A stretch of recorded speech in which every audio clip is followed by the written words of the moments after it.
जमीयत उलमाए हिंद के सदर मौलाना अरशद मदनी ने कहा है कि भारत इस वक्त एक ऐसे दौर से गुजर रहा है जहां आईन, जमहूरियत और कानून की बालादस्ती शदीद दबाव का शिकार है। उनका कहना था कि भारत में अक़लियतों बिलखुसूस मुसलमानों के लिए हालात दिन ब दिन मुश्किल होते जा रहे हैं और इम्तियाजी सलूक, नाइंसाफी और नफरत अंगेज सियासत अपने अरूज पर पहुंच चुकी है। रियासत उत्तराखंड की मजलिस मुंतजमा के इजलास के बाद ज़राए अबलाग से गुफ्तगू करते हुए मौलाना अरशद मदनी ने कहा है कि इक़्तिदार में मौजूद अनासिर खुद को कानून से बालतर समझने लगे हैं, जमहूरी इदारों को कमजोर किया जा रहा है और आइन की रूह को मजरूह किया जा रहा है। उनके मुताबिक अगर यही सूरत हाल बरकरार रही तो इसके असरात पूरे भारत को भुगतना पड़ सकते हैं। मौलाना मदनी ने बिल्डोजर कार्रवाइयों को भी शदीद तनकीद का निशाना बनाया और कहा कि बिल्डोजर अब इंसाफ की नहीं बल्कि इंतकाम, तासुब और नफरत की सियासत की अलामत बन चुका है। अदालती कार्रवाई मुकम्मल किए बगैर लोगों के घरों, दुकानों और इबादत गाहों को मिसमार किया जा रहा है, जो आईनी और जमहूरी अक़दार की बनाती है।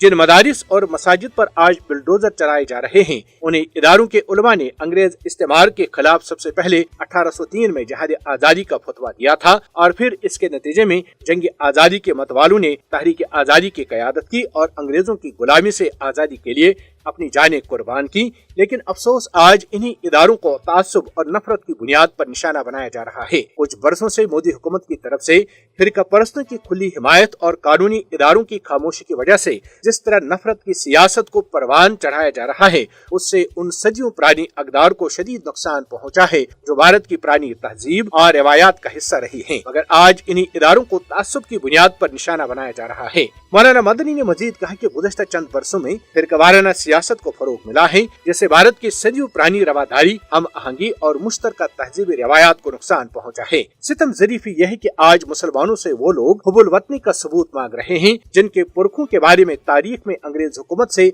माफी नामे और मसालहत के वाक़यात दर्ज हैं, जबकि मुसलमानों और उनके अकाबरीन ने बर सगीर की आज़ादी के लिए कुर्बानियाँ दी, जेलें काटी और जानों के नजराने पेश किए और तारीख मुसलमानों और उनके अकाबरीन की कुर्बानियों से भरी पड़ी है। अपने खिताब के इख्तिताम पर मौलाना मदनी ने मुसलमानों को सब्र, तहम्मुल, हुस्न अखलाक, मोहब्बत, रवादारी और अमन का रास्ता इख्तियार करने की तलकीन की और कहा कि नफरत का जवाब नफरत से नहीं बल्कि बेहतरीन किरदार, आला अखलाक और अच्छे बर्ताव से दिया जाना चाहिए, क्योंकि इस्लाम मोहब्बत, इंसानियत और भाईचारे का दर्ज देता है।